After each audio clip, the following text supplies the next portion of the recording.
Good morning, y'all. Good morning. Rise and grind. Rise and grind. Um, I've started to watch. Well, I became a subscriber to this channel on YouTube called Mandu. That's Mandoo. And Mandu, what he does is he shows parole hearings. With different parole boards, and of course during the parole hearing they briefly go over the crime, and the parole board decides if they're going to give the person parole or not based on their testimony, the testimony of people who are for them, people who are opposed against them getting released. And what's up, Countrywide Back? You should stay for this conversation real quick. So they had the opposition, then they had like closing statements and whatnot, and then the parole board makes their decision. Now, the different crime is different crimes, so it's not like it's specific crimes that the parole board is hearing about. There's people that have, unalive people. There's people that have SA people. There are people that, just scum of the earth that should stay in jail, right? But Mandu, he brought up this question. He was just like, why is it that when a crime of SA is toward an adult is a certain sentence, and when it's toward a child it's a different sentence? And hey goddess, and I started, the wheels started turning, and I was like, you know what, it's not a good reason, but it could explain why. And I want to know if y'all, because I want to do a show on this, but I want to just ask y'all, should I do a show on it? Because what can I call them? Child predators sometimes receive very low sentences once they're convicted, and when they SA an adult, is a higher sentence. And I think this is why. I think the reason why they do this is because an adult who has been SA'd, if they're alive to tell their story, they can properly convey the feelings and the trauma that they experience from getting SA'd, right?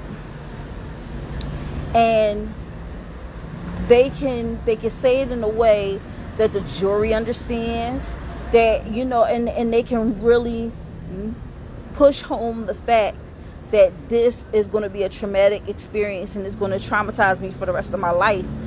And because I'm an adult and I am in tune with all of my emotions and everything that's going on with me, this happening to me really is going to help me develop PTSD and all of this stuff, different stuff.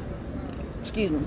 So they are able to quantify their trauma, whereas children cannot quantify their trauma because they don't know how to explain what really happened to them. They know it was a feeling that was a not good feeling, but they don't know how to properly convey that to the jury and to the judge and to those who are sitting in there listening to the case. They don't know how to feel because they're kids, right? So I think the justice system uses that against the children, because they cannot quantify their trauma. That's why a lot of these predators get these short sentences, because they think that, oh, well, the child can go and get it because it happened to the child so young. They can go to a therapist, they get some therapy, they'll eventually get over it. Let's, for the sake of this, let's say 9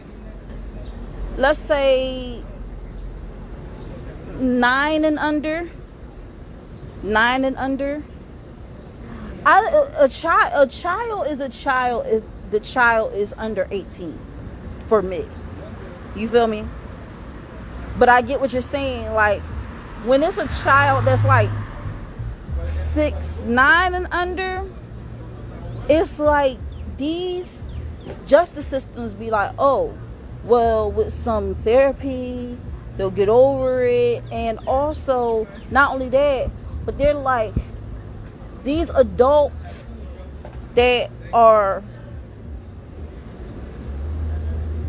yeah, unfortunately, yeah, countrywide back, but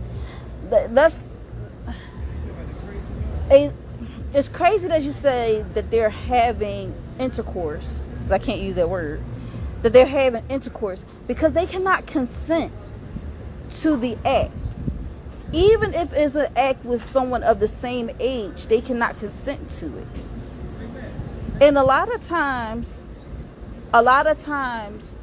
I don't really hear about a 9-year-old and another 9-year-old having intercourse.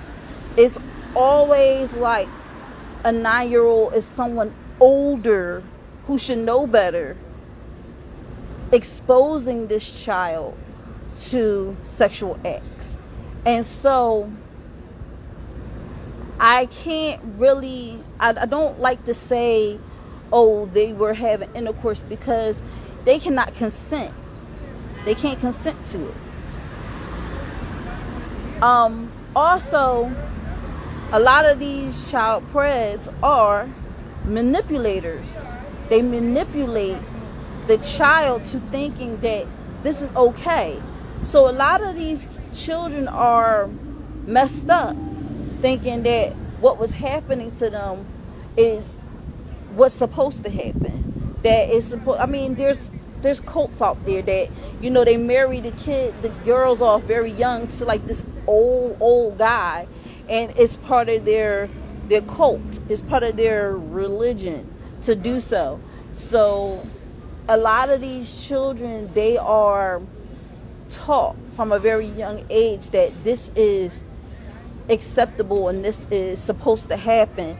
So the justice system, once again, uses that against the children in the sentencing of the predator that did the act.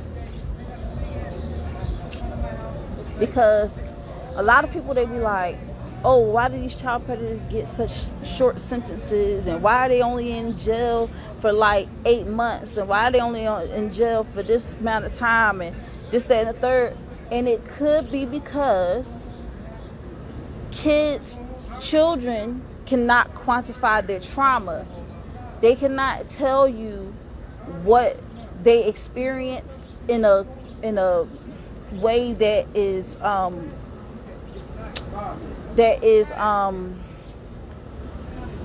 can I explain it? They can't tell you in a way that would make you be like, this dude need to go to jail for the rest of his life.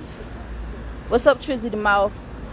Actually, Trizzy the Mouth, well, Rico, was on an episode that I did about the whole thing where they're trying to title child predators as MAPs, minor attracted persons, because they're trying to change the narrative and make it seem like this is a preference rather than a crime. They're trying to make it a preference. They're trying to make it a situation where first it was accepted because that was the culture way back in the 1600s, 1700s, you know, like that was what was being done. kid, you know, it was sexual deviants that were getting away with a lot of things because there was no rules. I don't think he can hear you. He got headphones in. Sexual deviants that can turn it around and make it seem like, I'm sorry, y'all got a little distracted. That would say they didn't have any laws against what was happening. Okay, as time went on, it was like, this is wrong. These children should not be going through this. They don't want it. It's not a normal part of life. And so they decided to make laws and push for legislation to make it a crime. They made it a crime. So now people are doing time for this crime. But then they was like, well, you know what? Is something wrong with me in here? Like, my brain is wired differently than other people's. And so I it's really a sickness, it's an illness. And so they tried to, you know, blur the lines and say, okay, well, this person is a sickness. So, you know, and they would say it's because of past trauma. Hold on, y'all. Turn that off. They would say it's because of past trauma that is the reason why they are doing what they're doing. So they would say, oh, this is the reason why we're doing what we're doing. We're messed up in the head. It's a sickness, it's an illness, blah, blah, blah, blip, right? And then they was like, you know, so that made it kind of hard. It was like, should we send them to, you know, should we send them to jail, or should we send them to a place where they could get medication and you know, doctors and all this different stuff, of course at the cost of the taxpayers, you know. So should we do that? Should we? And then it got to the point where they were like, oh, well, let's make it a preference, because it's not a sickness, it's not an illness, it's not a crime. Like, how I feel towards children should be accepted, because I feel like this is my preference. This is what I'm attracted to. I can't help that I'm attracted to younger kids. So they try to turn it into a preference, which is so infuriating, because it may be a preference for you, but that child it's not a choice for them. You feel me? You're attracted to a minor, so you say, okay, I'm going to single out this minor, and I'm going to groom this minor, and I'm going to make this minor do things that they wouldn't do at their age. I'm making them grow up super fast because I'm exposing them to sexual behaviors that they should not be exposed to. And then you say, oh, well, you know, I was attracted to her because of her age. She was young, and I like them young. And then also, you know, she loves me back. She consented. How can a child consent? How can a child consent? All right, so I'm gonna read your comment real quick. I know I got in trouble because a chick lied to me about her age, and I ended up in trouble even though she admitted to the cops she lied. So I think it's a difficult conversation to have, because a lot goes into the situation. See, here's my thing. It's like, use your common sense. Like, I understand there are females out there that lie about the age and this, that, and the third. And I'm sure that there's younger girls that lie and say that they are older so they can get into clubs and they can get into this, that, third. And then you got older women that are lying about their age to say that they're younger because they don't want to seem like they're old. I get that. I get that people lie about their age, but that does not change the fact that at the end of the day, once her age is told, there's some people that find out about the age and they stop all communication. They stop messing with the person. They say, listen, I don't know what you got going on in your mind, but this is not going to continue because I thought you was this age and you're this age. But then there's other people that be like, well, as long as nobody find out, and I really like you, so I don't care if you're 13, 14 years old, I'm going to still continue on a conversation and a relationship with you, which is wrong. So, and I'm sorry, you know, in a world, in a time where there's people not only lying about their ages, they're lying about their genders too. I get it. I so get it. I get it. And it's hard. It's hard to see what, you know, it's hard to figure out what it really is nowadays because so many people lie. But at the same time, I don't know. He's like, then I got a lot of females who grew up in sexualized homes, so they be curious. I've seen it all too often growing up in the hood. It's crazy. That's cool. They can be sexualized all they want, but what is your upbringing? You know, if you can identify that this person is over sexualized, then don't take advantage of the situation. Point blank, period. But going back to the original situation that I was talking about, you know, they are trying to get it changed to a preference, so that when it comes down to it, it could be allowed again, because they could just say, well, my preference is teenage girls, teenage boys, however, whatever you want it to be. And people be like, oh, you have a attraction to younger kids, that's fine. You know, like, no, it's never going to be fine. It's never going to be fine.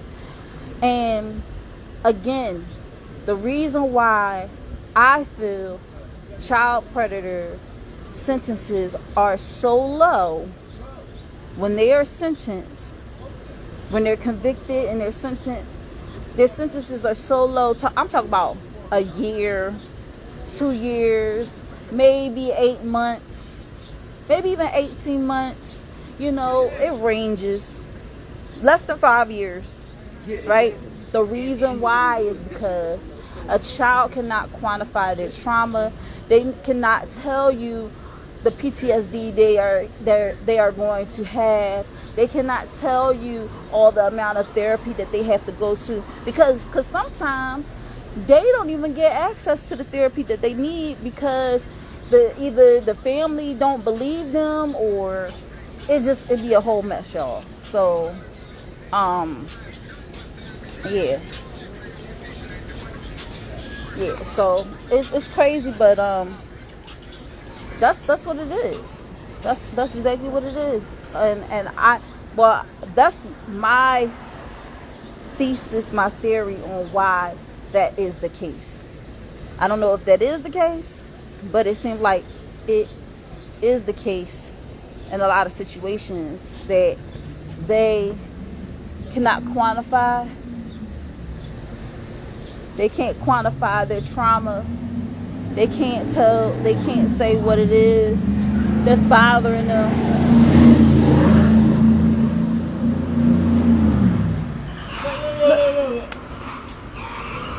Asshole. Yeah, right. About to be a whole accident, y'all, right up here on Germantown. Because this dude just was like, I'm going to speed to, even though he had the light, still, like, nigga. It's too early for all this. It's too early. You said, yeah, it's a crazy world we live in. It's a lot of injustice going on in the world. I feel you. What you doing? Get your oil change? No. I'm about to head into this building once my business partner gets here. We're going to get in here and get the room set up, because remember, I'm a massage therapist, so get the room. Yeah, they are crazy here. Yeah, but like I said, I think that's the reason why that happens. And it's unfortunate. It's unfortunate because these children, a lot of them that do get SA'd, they don't have anybody to speak up for them. They might get assigned a guardian ad litem, and or somebody from the courts that really they doing their job. Some people really care about the kids, but some just be like, I'm just here to do a job. They get assigned that, and then also, because sometimes it be like the parents that do this to their kids. It be a family member, and then the family be like, oh, he couldn't have done that, and they be like the adult has more credibility than the child, because the child is a child, and which is, it's the opposite way around, because it's like a child has to learn to lie. So if a child tells you that, they're telling the truth, because the child has to learn to lie, right? Whereas an adult has had time to learn how to lie, be in different situations where they've been able to hone their skills in lying. You feel me? And so it's actually backwards. I've never seen a movie called Kids. I'll look it up. But what I'm saying is that it's so many people that take the side of the predator.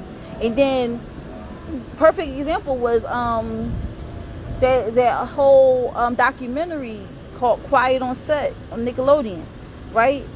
When Drake Bell was talking about how he was SA'd by this guy for years, and then when he finally went to court, it was like his side was pretty much empty, but the guy's side was like full of people, celebrities, that was there as character witnesses for this guy that SA'd this guy, and he admitted that he did it.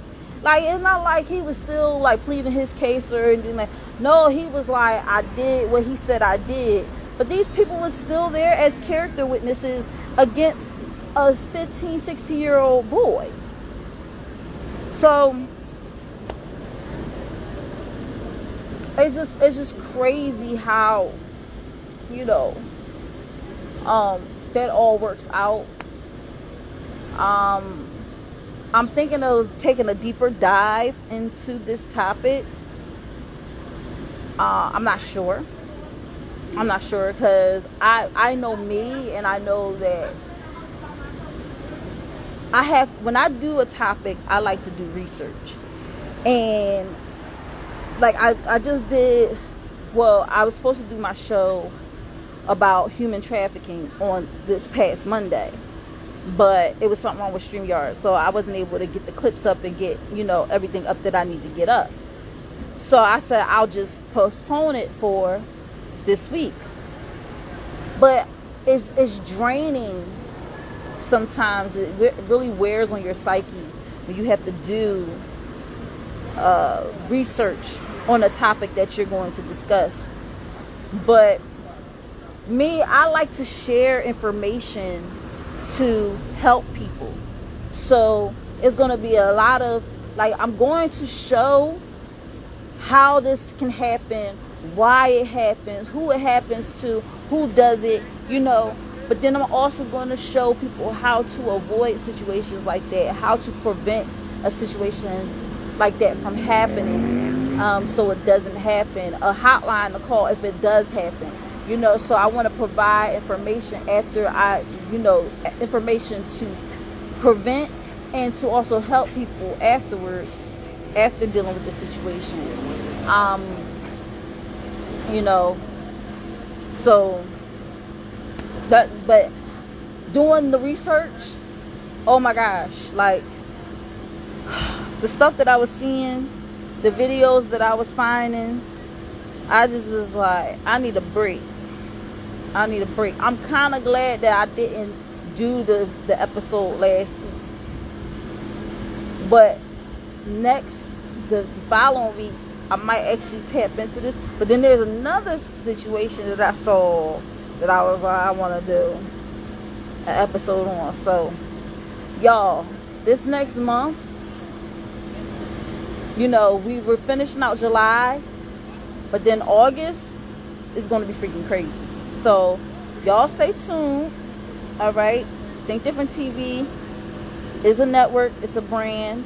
On Sundays, we have In My Opinion with Think Different TV's Lashia. That is on It's Yours Radio, which is on Live 97.5 FM. Or you can go to www.live975.com. It's Yours Radio is hosted by my bros Donio and Beck. And my segment is at 5:15.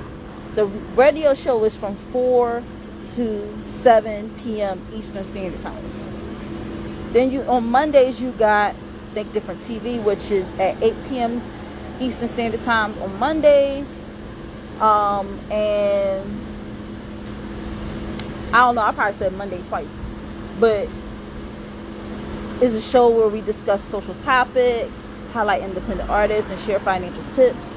So if you're into something like that, please join the conversation. On Monday, we're going to talk about human trafficking. And on Tuesday, I have my game show, Think Different TV's Player Pass. And it's going to be between BDBGP and Swiss Wines. So definitely, if you like game shows, you like trivia game shows, and you like watching stuff like that, got something for you too. So that's on Tuesdays at 9 p.m. Eastern Standard Time. I'm in Philly. What's up? I am Big Dummy.